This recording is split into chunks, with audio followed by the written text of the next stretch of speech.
having Dr. Diego Restrepo. Dr. Diego Restrepo is a system neuroscientist with a background in biophysics, and he's professor of cell and developmental biology and the director of the neuroscience program at the University of Colorado School of Medicine. He received his doctorate from the University of Rochester, and the goal of his research is to understand how brain circuits mediate decision-making to complex sensory input. So at Dr. Restrepo's lab, they study how sensory processing areas of the olfactory and somatosensory systems handle information relevant to decision-making, how they interact with downstream regions, in particular, the piriform cortex and the amygdala. And his laboratory approach is multidisciplinary, involving mouse genetic and behavioral molecular biology, biophysics, and electrophysiological techniques. It is also, and his lab also is involved in developing novel approaches to study circuit function in robust collaboration with physicists and engineers. And today, Dr. Restrepo is going to talk about a very important study that they just recently published, or at least part of it, obviously. And its title is Intranasal Inflammation in COVID-19, a Devil in Disguise. So, Diego, thank you so much for being with us today. Thank you, Carmen. I'm really glad to be here. Thank you for inviting me. And I'm going to talk to you about the COVID study. And it's a study of viral infection really in the nose. But first, I'm going to start with the cerebellum. It'll have to do something with baseball playing. And I'm going to... Well, sorry to interrupt you. I've completely forgot about the questions. I'm sorry. It's just that Dr. Eric Herzog and I were going to support that the students come up with a question for Dr. Restrepo so we could have some discussion at the end. And I see Dr. Herzog has joined us, so I know he'll help us with that. Thank you, Eric, for the idea. So each student should come up with at least one question, okay?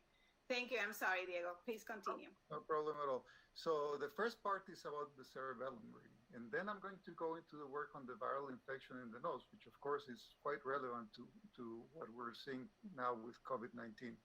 So let me start with the cerebellum. And the main author is Ming Ma. He worked with an engineer, Craig Futia. And this is interesting because it was basically part of our neurophotonics, which is basically developing little microscopes that the mouse can carry around. And it was my sabbatical. I went to Paris to Isabel Llano's lab. And Isabel works on the cerebellum. And I was bringing this microscope there, and I thought, since she works on the cerebellum, we should start doing some work on the cerebellum. And people had done some work on olfaction in the cerebellum in the past. So I'll go into that. It became extremely interesting, and it's now being considered for publication in Nature Communications. And the second part is going to be the part on viral infection. And I'll come to COVID. And obviously, I'll do that because there's a loss of smell in COVID. And the question is, what's going on? And it's actually fairly interesting. I'll come back to that.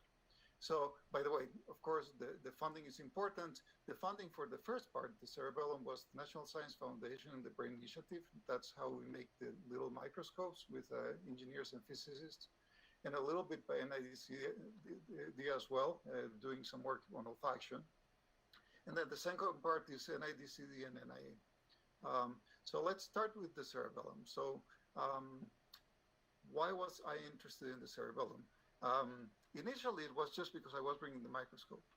But Joel Mainland had published a paper years ago with fMRI in humans, indicating that when humans smell different odors, you actually have activation of the cerebellum. And the question was, what's going on? So this slide is showing from Ramon y Cajal, who won the Nobel Prize, the olfactory system. So this is the input to the olfactory system, and we'll come back to that for the COVID study.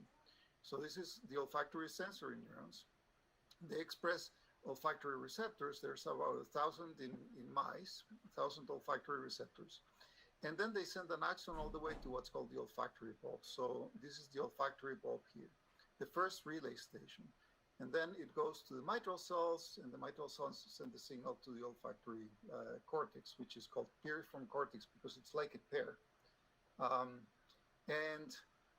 The question I'm going to address is how the brains determine whether something is good or bad, and that's called valence. And so it's a binary. So it's not how good it is it good or bad? It's a plus or a minus sign.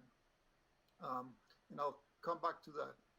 So let me start on the task that we studied. And here I'm going to show you Roberto Clemente. And he's hitting the ball. So when baseball players hit the ball, that's not an easy decision making. And in fact, I'm going to stop at about, let me see if I have it here. So right here, he's going to hit the ball. What you have to is look at the pitcher. You have to look at the ball, the trajectory. And in about 250 milliseconds, you have to make a decision, is that ball spinning or not? And then it's a go, no go. That's what it's called. It's you then hit the ball in the strike zone or you don't. That's basically a go, no go. And that's Roberto. Let me see. Let's go to the cerebellum. The cerebellum is a place that's well known to be involved in that kind of decision. In fact, there was a paper I was citing there by Owens in Amsterdam, where they actually studied players, and they showed that in the first 250 milliseconds, you actually make that decision and that the cerebellum is involved. Why is it involved? The cerebellum is really good at learning. So to do baseball, you have to practice many, many times. And so you have to have plasticity, and that's a good place to learn. And these are the output cells here. This is again from Ramon y Cajal. These are the Purkinje cells that are the output cells of the cerebellum. And on the other side is the mossy fibers that are the input cells for the input fibers for the cerebellum. And so you have very complex sensory motor information here. In that case, it was basically is the ball spinning, where was the pitcher looking, what was going on, where am I, what's my balance. So you have a lot of inputs here, and then that input goes to what's called the granule cells, and then the granule cells send these fibers that are called the parallel fibers. And they send information synaptically to two different cells. They send them to the Purkinje cells, but they send information to what's called the molecular layer interneurons. Now, very important, there's also another fiber that's coming as an input that's called the climbing fiber, and that brings an error signal. So if you're actually making a mistake, that brings an error signal, and there's some learning that takes place so that the circuit changes. It shapes itself to the right thing. Now, what we did is we were recording from the cerebellum in a go, no go task. So this is where this becomes relevant. It's the same kind of thing, but now it's with a mouse. So how do you do a go, no go task, a go, no go associative learning task with a mouse? What we have here is a mouse that's thirsty, and I'll start the movie in a moment. And there's a spout here, and the first thing you do is you place the mouse there, and very quickly the mouse goes and licks here, and they get water. And so very soon they decide, I lick there, I get water. And then we start the go, no go task. At the beginning, they have no idea what to do. And in that go, no go task, we have odors. We're going to call one the S plus, the rewarded odor, and the other one the S minus, the unrewarded odor. And what you'll see here, I think that what happens is that this does not start it. That's too bad. I think it's because of the laser. So I need an arrow, and hopefully, yeah. Okay, so now it starts it. So the mouse comes in. We give the mouse the S plus odor, the rewarded odor. Mouse smells and licks for 2 seconds. And if the mouse licks at least once in each of these 0.57 segments, then what we're going to do is we're going to give them water. And very soon they learn, and by the way, for the unrewarded odor, the S minus, no matter what they do, we do not give them odor. So very soon they decide, I'm going to lick for the rewarded odor, and I'm not going to lick for the unrewarded odor for the S minus. So that's called the go, no go task again. You come in, evaluate the situation, and then you either do something or do not do something to get a reward. And so what we did is we looked at the molecular layer interneurons. So this is again the same drawing, but this is done by Ariana, somebody who works in the lab who's really good at drawing. Looking at these molecular layer interneurons. The question is, what are they doing? What we did is we loaded them with a calcium-sensitive indicator. So these are expressing GCAM. So this is PD3 cells. These cells express parvalbumin. And we did it in lobule 6. That happens to be a place in the cerebellum where people had described responses to odors. It was a Mexican group that had done that, and they had done pheromones. They had done odors that are sexually relevant, and they showed that this area responded. And we did that go-no-go task. Again, just to reiterate, in this case, by the way, the go-no-go task, the mouse had fixed. If we give them odor A, which is the rewarded odor, and the mouse licks, it's called a hit. The mouse does not lick, that's a mistake, and it's called a miss. Odor B, the unrewarded odor, mouse licks, that's the wrong thing to do, the false alarm. If the mouse does not lick, correct rejection. The batter did not hit a strike. So let's go to the recording. So in the recording, we're doing what's called a two-photon microscope, and you can see all of the molecular layer interneurons responding here. And what we do is we actually calculate using what's called the constrained non-negative matrix factorization method. We calculate the changes in calcium, the changes in fluorescence of that indicator. The indicator goes up in fluorescence when calcium goes up. And what you see here is that most cells, so this is many of the cells, we're showing one trace for each cell. And what we can see is that the red is the rewarded odor. There's an increase in calcium for the rewarded odor, but there's no increase for the unrewarded odor. And by the way, this is an animal that's proficient. Proficient, I'm going to call an animal that does better than 80%. 80% of the trials, they do the correct decision. And at the bottom, we can see the licks. They're licking when they have a rewarded odor. So down here, it's the licks. So let's go and see what we found, which was the really interesting thing. So at the beginning, we just did this because we wanted to make sure that we could do some recordings in the cerebellum. So this is now a session. And what happens is in the first 40 trials, the animal was doing 50%. So that animal had no idea which odor was rewarded. And soon enough, after that, they started learning.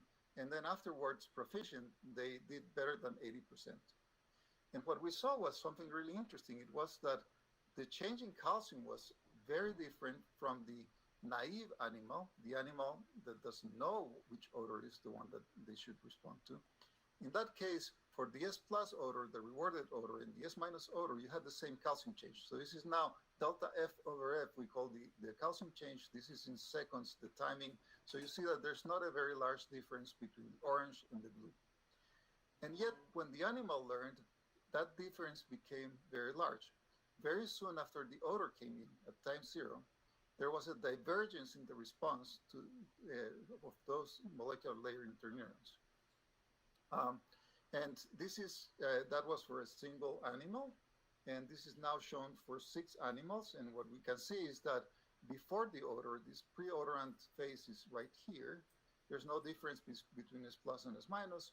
And after the odor, so over here, then there is a large difference if the animal is proficient, meaning they're doing 80% correct, 90% correct. And there's no difference when the animal is learning at the beginning when they're doing 40 and 50%. So for some reason, there's development of a response to the differential response to the two odors. Now we did something that's called decoding. And decoding is fairly simple conceptually. Basically, what you have is you have 100 cells responding, and they go up in calcium with one of the odors. They do not with the other odor. And the question is, can you somehow differentiate between those two odors if I give my computer the calcium changes? And what the computer does is it just puts those calcium changes in an n-dimensional space. If I put it in 2-dimensional space, and some points are here and some points are there, what I need to do is to place a line right in the middle that allows me to find out which one of the odors we have with respect to the responses. That's a technique called linear discriminant analysis. There's many other ones that we have. And what you do is the decoding accuracy. And the decoding accuracy is how well the computer does if I give the computer the calcium changes. Now at 0 is when the odor comes in. 5 seconds is when they get the water. And this is the naive animal at the top. And what you see is that the computer is not able to discriminate between the two odors. And in fact, this control here, this shaded line, is called the shuffled line. And if it's within the shuffled line, the computer doesn't know what it's doing. But then in the naive mouse, when we give them the water, then the computer is able to differentiate, and it goes to almost 100% correct. Whereas when the mouse actually learns, when the percent correct is 80%, they're proficient. That differentiation between the two odors takes place when the odor comes in. So what happens is the animal has learned. So when the animal is learning, there's very little response between shuffled, which is a control. You just shuffle the trials. You put the S plus and S minus in different places. And the odorant, the odor over here, and the reinforcement. There's a response between reinforcement and shuffled. Whereas when the animal becomes proficient, there's a very large difference between shuffled and odorant. So the computer is able to differentiate with the information from the molecular layer interneurons. The question is, so two things, very important.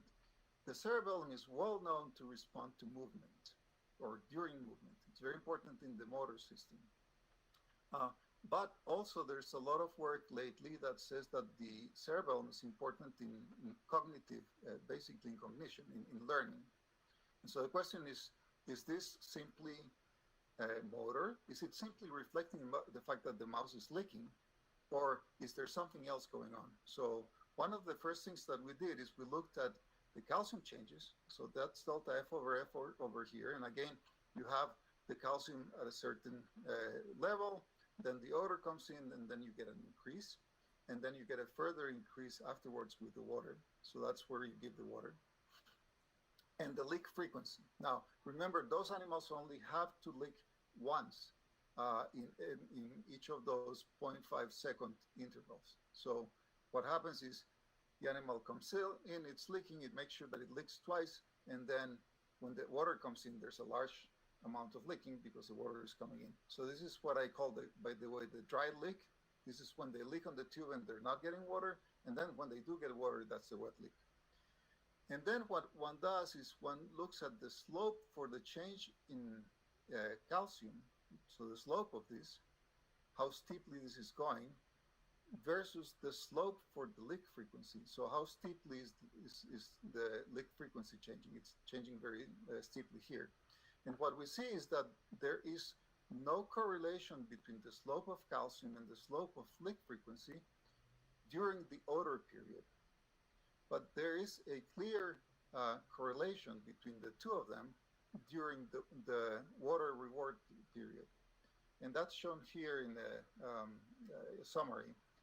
So with reinforcement, the correlation, the correlation for that line is actually higher. What that means is that during the reinforcement, yes, this is reflecting the licking, but during the odor application, this is not reflecting the licking. Let me look at my time. That looks good. Okay, so then you do something that's called, then you try to figure out what's going on. There are many different parameters that are changing when this animal is doing these trials. You know, when the battery is there, there's different things that are happening. There's some things that are motor. The battery is actually moving. And there are some things that are basically what happened before, you know, was this battery doing well or not doing well? So reinforcement history. How well has the animal learned, the percent correct? What's the accuracy of the trials? And then the other thing is the odor, the actual input, which in this case is of course an odorant, and in the case of the battery, it's the visual input. So what we do is we put all of these variables into an equation, and then we use something that's called general linear model fitting, so generalized linear model fitting. And what it does is it tries to fit the output, the calcium changes of the molecular layer interneurons using all of these inputs. And then it tells you how much it used each of these variables. And so this is examples of the fit. So this is basically the predicted fit is in black, and the actual change in calcium is in red, and this is a hit. This is when the animal actually did the correct response. And you can see that it's a fairly good fit. So the question is, what is contributing to that fit? And what's really interesting is the following. Before the odor, so this is pre-odor, before the odor, I'm going to look at this one in the middle. So this is odors. The odor does not make any difference at all in that fit. But when the odor comes in, what the odor is makes a major difference. It contributes by about 80% of the variance. Whereas when we look at reinforcement, the licks are important for the reinforcement in the outcome when the animal gets rewarded, but it's not important for during the odor epoch. So the bottom line is that what's really important during the odor epoch is which odor is being presented to predict the calcium change. And what's really important during the outcome, during the reinforcement period, it's the licks. At that point, the cerebellar response is more a response to the licks. Now, what's that? Is the animal responding to the odor, or is it responding to something about the odor? Is it responding to the meaning of the odor? So what we did is what's called a reversal. And this is something that's done very often in neuroscience. You learn a lot from reversals because reversal is not forgetting, it's actually learning again. And for example, it's extremely important for addiction. You get addicted to cocaine, and it's very difficult to respond to reverse from cocaine. And that's work of Jeff Schoenbaum, for example, in NIH. So this is the reversal. The animal is licking and has learned to respond to one of the odors. And then what we do is we switch the odors. And by the way, the odors that we used was fake banana, isoamyl acetate, and the other one was mineral oil, which is basically almost odorless. And what happened is the animal started licking backwards. So basically it was licking to the odor that was not being rewarded anymore. And then it took the animal a couple of days. So this is actually the end of one session, the end of another session. And after a couple of days, the animal learned, oh, no. Now I need to lick for the molecule, for the mineral oil. And so what we found, which is really interesting, this is now the change in calcium. And what we found was that initially that animal was licking for banana, and this is 3 different experiments, and not for mineral oil. So the change in calcium was for banana. And when we reversed, the change in calcium was now for mineral oil, which is almost odorless. So what this means is that the change in calcium really reflects whether the odor is going to be rewarded or not. So it's a contextual identity, we call it. Then it becomes a question, is this the valence of the odor? Is it really that this odor is good or bad for me? Am I going to get something from it? Or is it that, am I going to get a lot of reward or very little reward? And the people that study this call this reward value or reward expectation. And this is work from Gaffield and Christie. And what they show is that if this is reward value, how good this is for me, then what happens is when you plot the change in fluorescence or the calcium change as a function of the peak lick rate, there's actually a relationship between the two of them. So there's an actual change in the lick rate as you change the delta F over F. So we did the same experiment. In this experiment, by the way, we did what's called a go-go. In a go-go, basically, it's an experiment where the animal gets water for both odorants. So the animal is always at 50%. And this is now the lick frequency. So this is how the animal is licking. And the animal, of course, licks all the time because they're going to get the water all the time. And the question is the leak frequency changing depending on the reward? And what we did is we changed the reward value. And so we gave the animal either nothing, absolutely nothing, or we gave the animal 35 microliters, and we went in that range. And so what we do is we look at the leak frequency here during the odor, during the dry licking, and here during the wet licking. And what we find is fairly interesting. What we find is that the leak frequency in the dry period is flat. It doesn't change at all. And also the change in calcium does not change at all.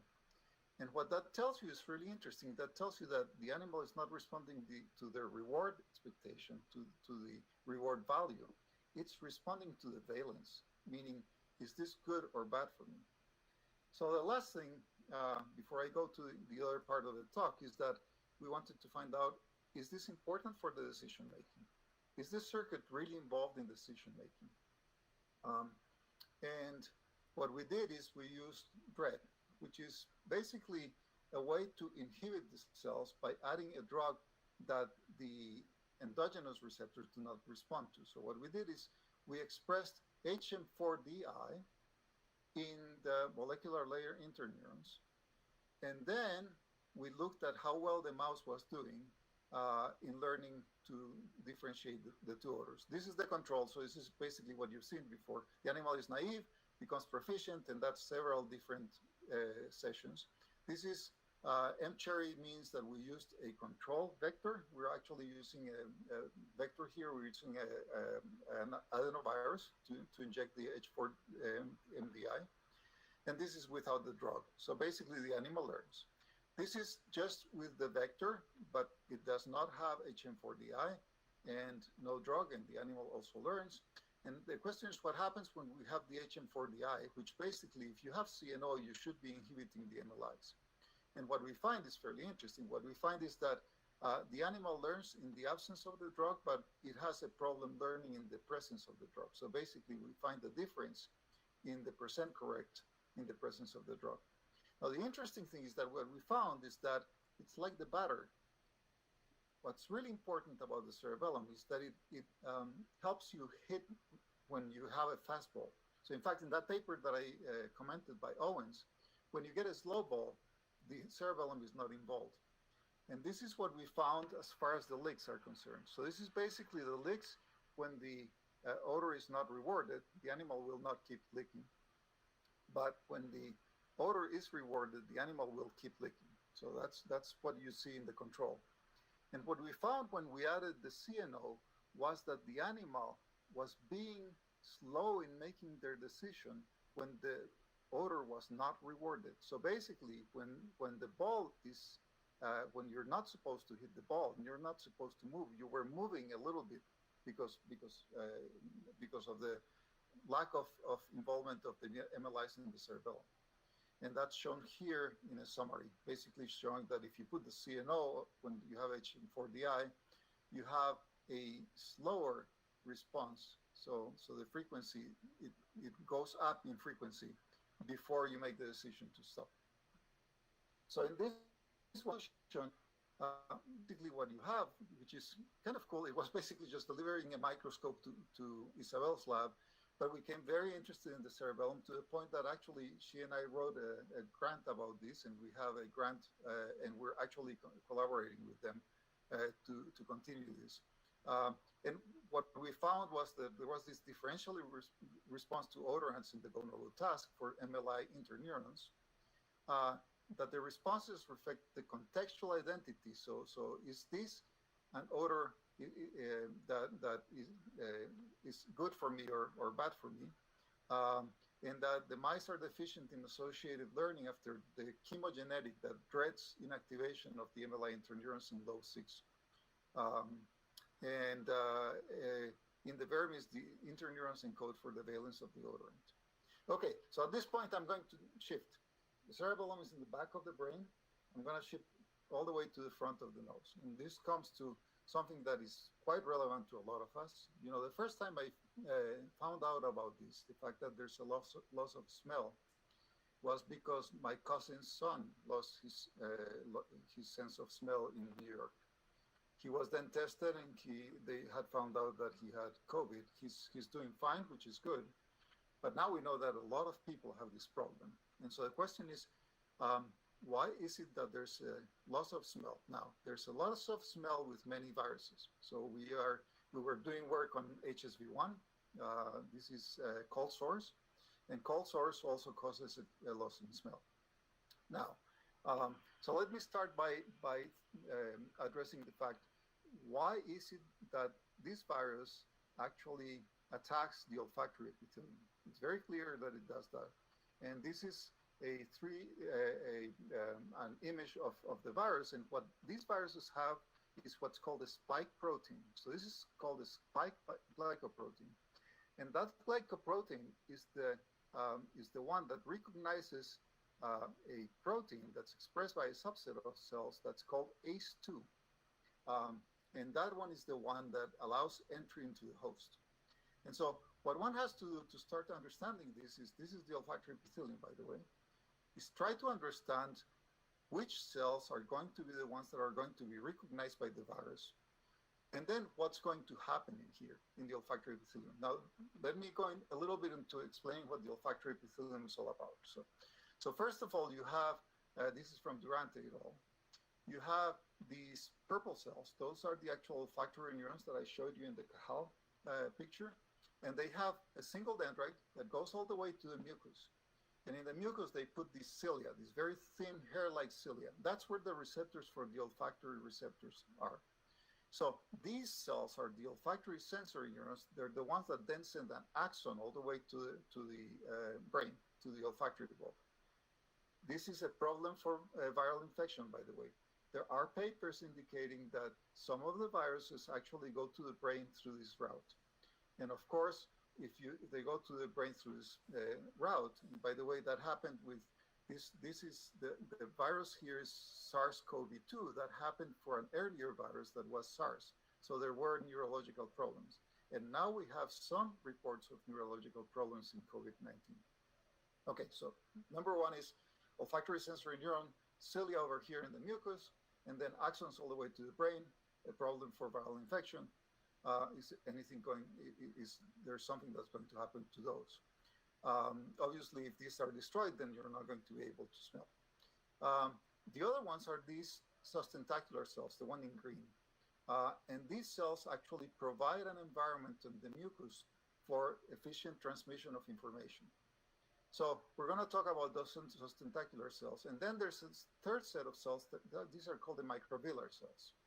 The microvillar cells are sentinels. And they've been found to be sentinels in other places in the airways. And the question that we had is, are these also sentinels in the olfactory system? So really what we're going to study is microvillar cells. And we're going to ask, are they sentinels and do they detect the virus? One more thing that I wanted to tell you is that this is a really interesting epithelium. Your nose is a different nose every 3 months. And the reason is that all of these cells die off, and there are stem cells down here that are always replenishing the cells in the olfactory epithelium. So those olfactory neurons are replenished in about 3 months in an adult human, and also in an adult mouse. Okay, so number one, is there really a change in smell? You know, that first time that I found out about this, it was my cousin telling me, you know, Peter lost his sense of smell. What's going on?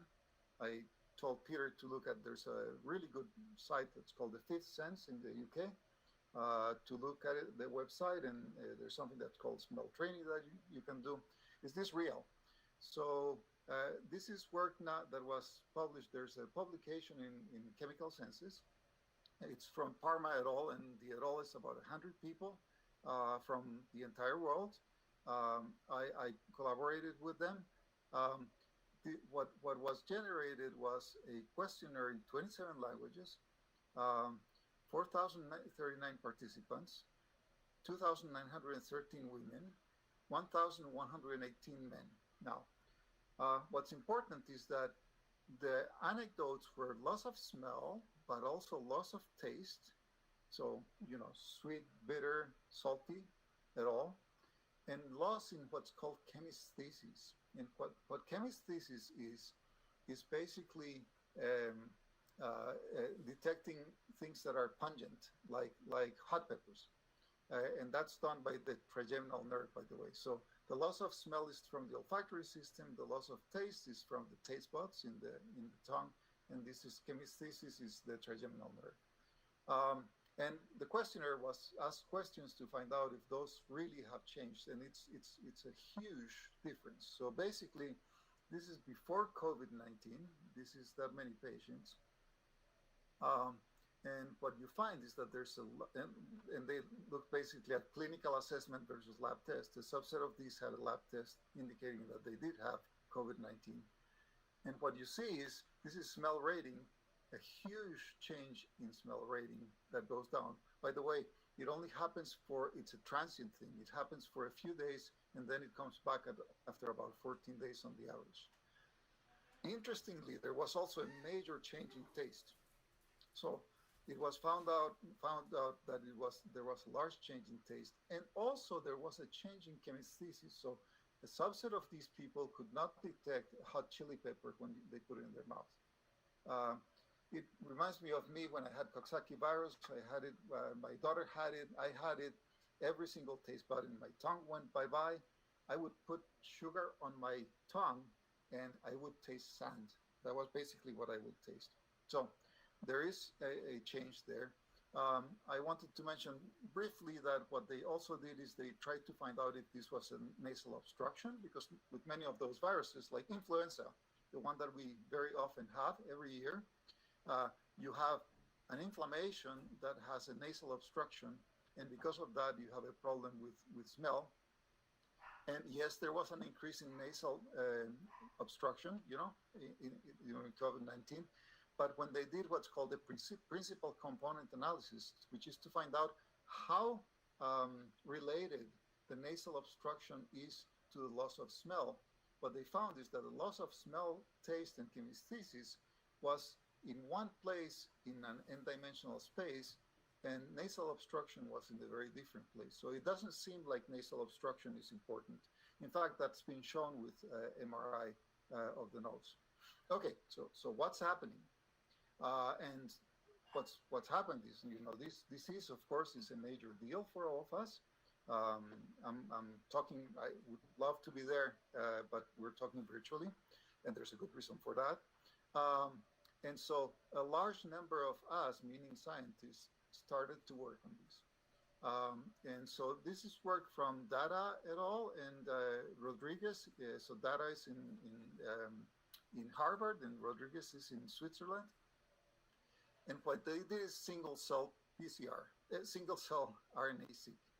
And with single-cell RNAseq, you take a large number of cells, and depending on their transcription profile, meaning what they express, which mRNAs they express, they can divide them into different types of cells. And so I had talked to you about the olfactory sensory neurons, the OSNs. They happen to be over here. This is, again, you have 2,000 different transcripts, and you should do something very much like the principal component analysis. You place them in two different dimensions, X and Y.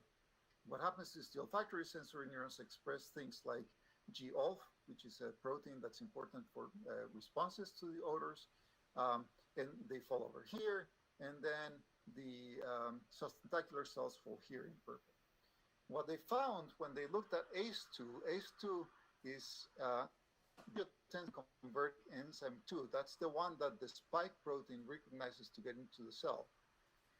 It works out that they were mostly in the sustentacular cells, not so much in the olfactory sensory neurons, which was kind of interesting, because if the virus infects the olfactory sensory neurons, you're going to lose your sense of smell because they're going to be lost.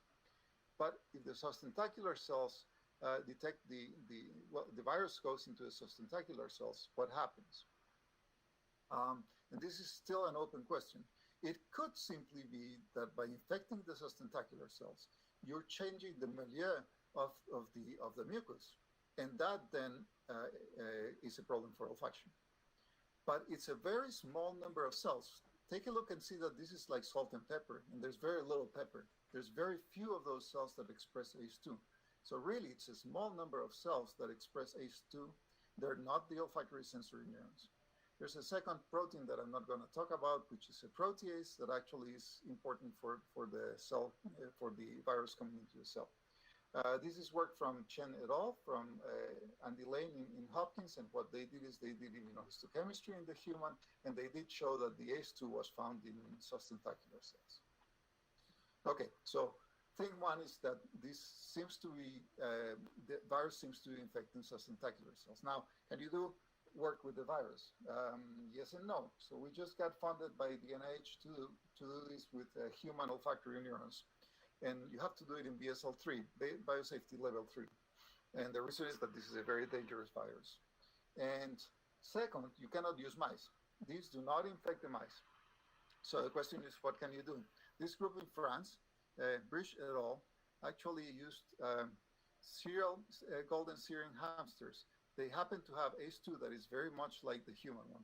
What they show is that it is a subset of sustentacular cells that are infected by the virus. So now you have the SARS-CoV-2 in red, and this is an infected cell, and it co-expresses CK18, which is a marker for a sustentacular cell.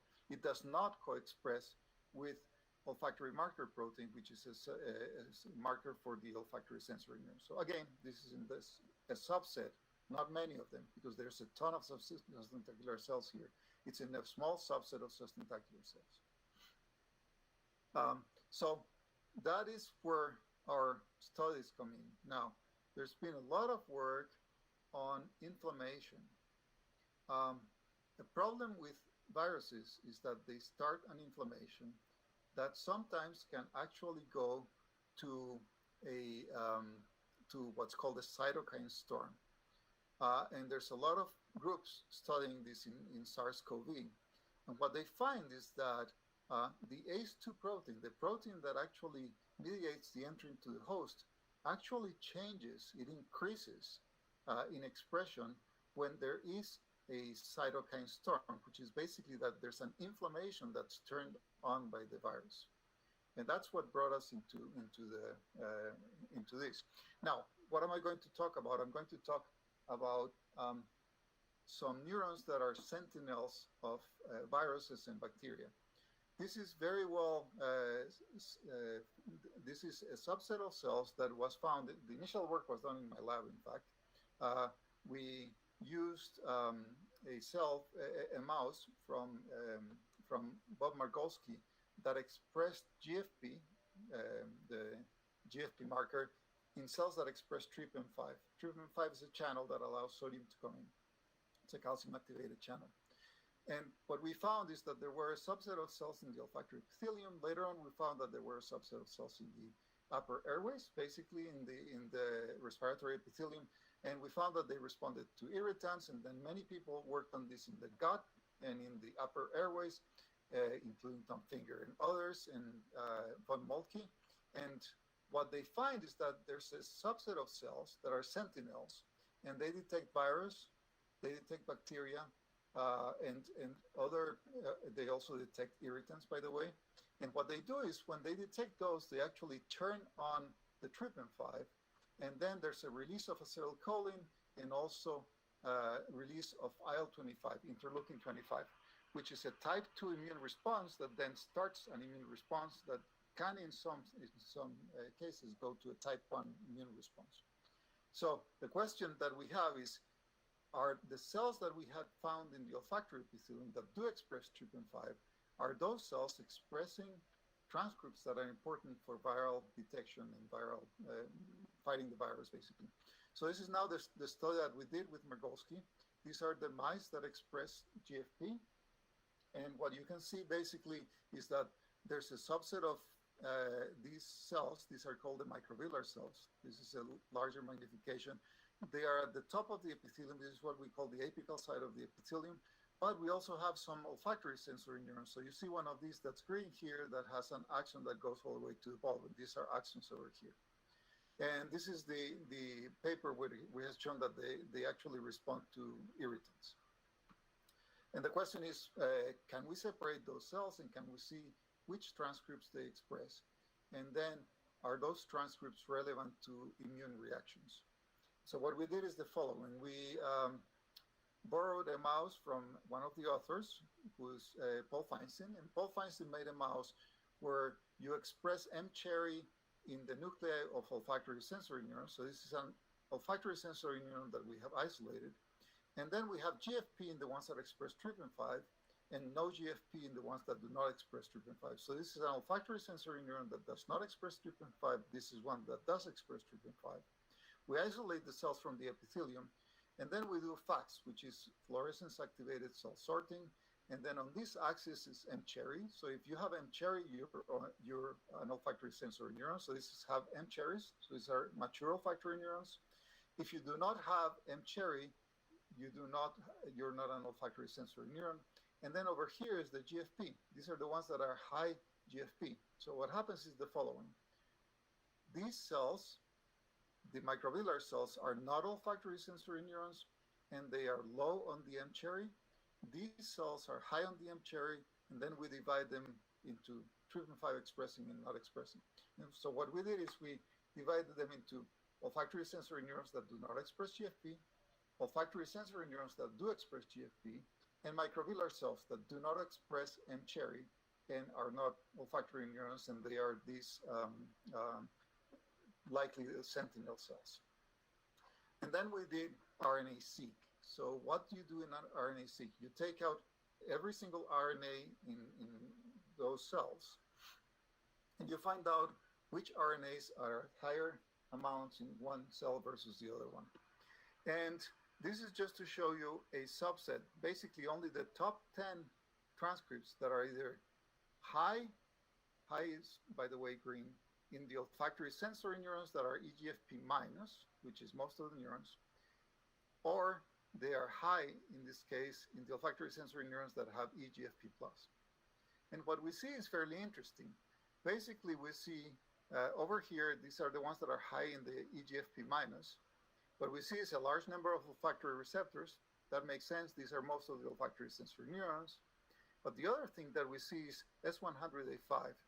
These are the cells that are actually active. S100A5 is a marker for activity.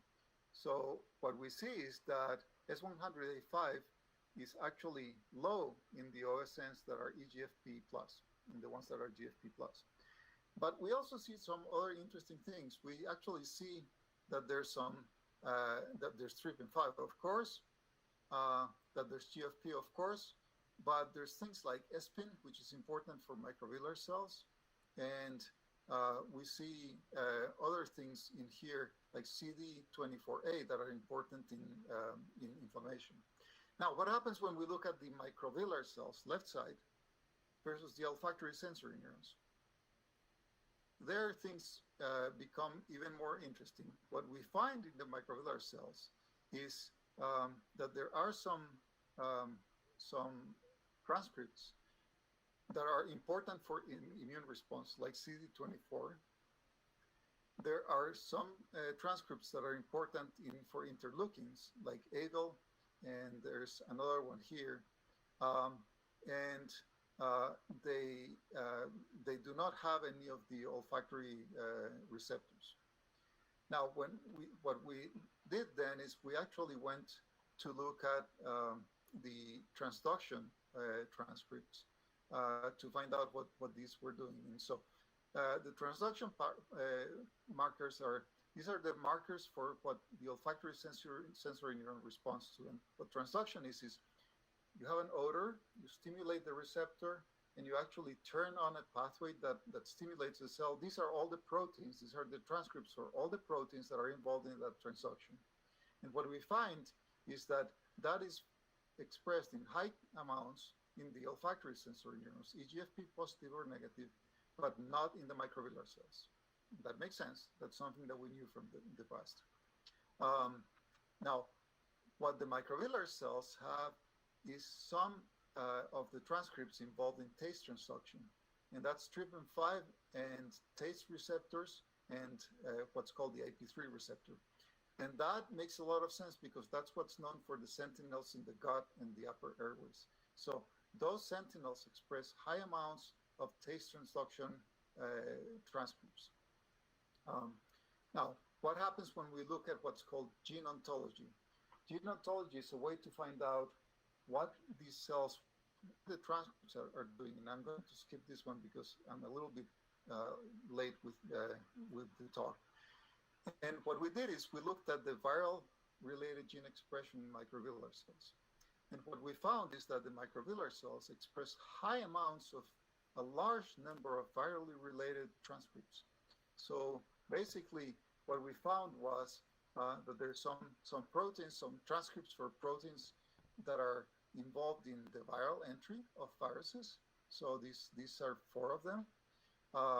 We found that lactoferrin is involved there, and this has an antiviral activity.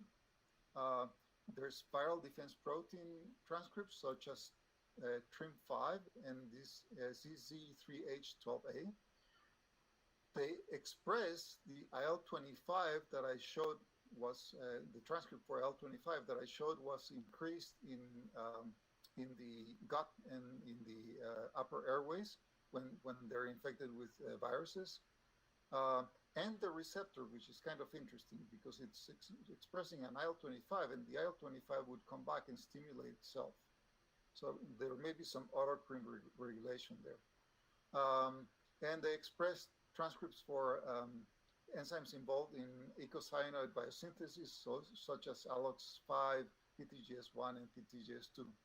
So basically, what the finding that's really interesting is that these cells very likely act as sentinels. These microvillar cells very likely act as sentinels. So what we did is we started working with the herpes simplex virus, and that's because we don't have the SARS-CoV-2. We're getting the SARS-CoV-2 fairly soon, and also the SARS-CoV-2 we're going to need to do in human olfactory neurons. This we're doing in mouse olfactory neurons. And what we did is we started looking whether there was a change in the amount of the cells. And what we found is that when we infected with HSV1, there was actually a decrease in the number of the olfactory sensory neurons and no change in the microvillar cells. And this calls into, so basically this is something that had been shown in the past by Wei-Hong Lin for irritants. So when you stimulate the microvillar cells with irritants, you get increasing caspase-3, which is showing you that there's an apoptosis, and she showed that there was an apoptosis in olfactory sensory neurons. So we're studying this right now, and very likely there is a change in inflammation as well, because very likely there's going to be an increase in the IL-25 that will start the cascade. In fact, we have some preliminary data. There's a large increase in TRPM5 in the basal side of the epithelium, and that increase is found in cells that are infected with the virus. At any rate, so what we found out was that the microvillar cells they display chemosensory transcripts, but that they also express immune, inflammatory, and virally related transcripts. And this is important because very likely in the loss of smell, there's an involvement of the immune system. Very likely that there's a cytokine storm in the olfactory epithelium. So this is ongoing, and we're starting with the SARS-CoV-2. We just got the grant today, so we're just starting to do this, and we have ideas of how to inhibit the cytokine storm in the epithelium.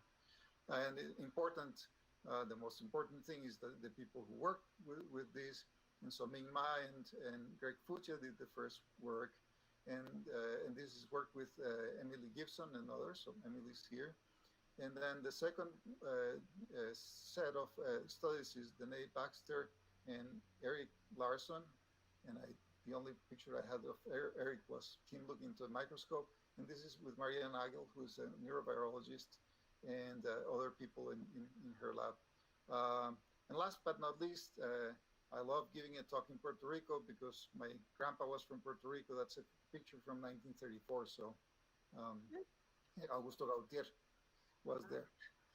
Okay, and this is, by the way, this is him, and this is my grandma, and this is my aunt, who was 4 years old in 1934. Thank you very much. If you guys have any questions, I'll be glad to answer. Thank you, Diego, for this very interesting talk about our factory system. I asked students to come up with some questions. I have a couple of them that I can start with, but I would like more feedback, and maybe Eric can entice them to come up with some. But there's a first question, Rodrigo. It says, do these loss of change of senses tend to occur separately or together in patients with COVID? The sense of taste and smell. Yeah, so let me show you separately in a good number of cases, but not all. So this is the graph on loss of, and what happens is that we don't, this is all from a questionnaire, so we need to understand it better. So that's the first thing that I should say. So at some point, what we need to do is actual smell and taste tests.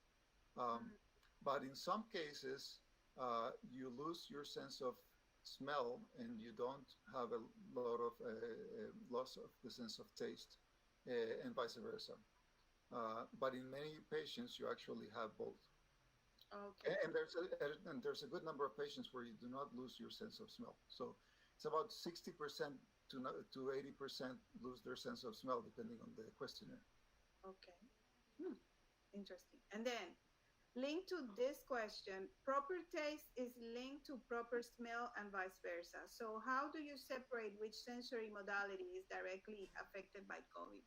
That's a really good question. So when I teach the med students, and if I were in Puerto Rico, that's what I would have done. I would have brought jelly beans. So buy some jelly beans, and then close your nose, and place the jelly bean and start chewing on it. And think about what you taste. And then let go. And usually not usually, always, what you find is first you detect the sweet, and that's taste. But what happens is the patient very often says, I lost my sense of taste. And what they mean is, I lost my sense of smell. And the reason is because when we taste, when I go downstairs and I eat something, I am also getting retrograde input from olfactory, from odorants in the food that I'm eating that goes back into the nose. So then when you let go, it's like, whoa, oh, this is banana jelly bean. And so the way the questionnaire was designed, we were very careful in asking questions, about can you detect sugar versus did you lose your sense of smell? But that is a problem, and that's something that. So in fact, it's very important for MDs because very often when a patient comes in, they'll say, I lost a sense of taste, and about 80% of them have lost their sense of smell. That's well known. Okay. And then, of course, for this one, it's hot peppers for the chemisthesis. Okay. So, and, by the way, all of that comes together in places in like orbitofrontal cortex and the insular cortex. Okay. Oh, I didn't know that. Huh. Okay, so there's another question that says, does knowing that COVID affects the olfactory neurons, taste buds, and loss of chemisthesis help us identify a way to inhibit or protect these systems from the attack of the virus? And if so, is there already a way to do this? That's a really good question, and we do not know the answer to that, but there's been papers, and I forget the first author of the paper, that have suggested that because the first infection in many cases, not all of the cases, but in many cases is in the olfactory system, that if we could inhibit the infection in the olfactory system, we would inhibit the subsequent infection of the lungs, which of course is a big problem because that's where you have to be intubated if it becomes really bad. So we think that if what we would like to do is to find out whether our hypothesis is correct. But yes, there's ways of trying to inhibit that the replication of the virus, and that could make a difference. By the way, the other thing that people are doing, you've heard about dexamethasone. There was a clinical trial lately. The other thing is, of course, to inhibit the cytokine storm, inhibit the immune response. The immune response becomes too large. Okay. And then there's another question. Is there any evidence that SARS-CoV-2 or COVID-19 affecting the olfactory system stem cells? That's a really good question again. So the cool thing, I wish I had the picture here. So this is data from last week. That one was not with SARS-CoV-2, but what we find is a large change in the basal cells. Yes, it could be. There's work from Andy Lane, where what he studies is the normal inflammation of the nose, of the olfactory epithelium. And he does find that there's some changes in the horizontal basal cells that are some of the stem cells in the epithelium. Now, the other thing that I should say is that lately there's been a lot of reports of neurological problems that happen subsequently. And so that's the other thing that we're very interested in. Could it be that in a subset of patients, you actually have the brain being infected? And we don't know, either through the olfactory neurons, unlikely. We think there's a gate there. We think that there's an active gate. There's a way to stop the virus from going there. In fact, there was some work last week about that. Or the trigeminal nerve, which is the trigeminal nerve, actually, the varicella zoster virus goes through the trigeminal nerve. Okay. Then there's another question say, we know model organisms are species that are studied due to the specific characteristics they pose. The mouse is a commonly used animal model organism in the experiment presented in the first part of your seminar. So I wonder if you have considered using other model organisms to apply a similar experimental procedure to compare the results. Again, great question. I've used catfish because catfish detect amino acids. They're really good at that. So I've used fish. I've done human. So the human olfactory neurons are unusual because they're right here. And you can actually do a biopsy. And so we actually did a lot of work with human olfactory neurons, including my neurons. I have something if I were in my office, I would show you. I have a little tool to get them from my nose. I was an otolaryngologist that did that. And we studied human olfactory neurons in depressed patients, and they responded very different in depressed patients and controls. And there's been a report of changes in olfaction in those patients. And we studied them in young people and old people, and there were very interesting changes as well.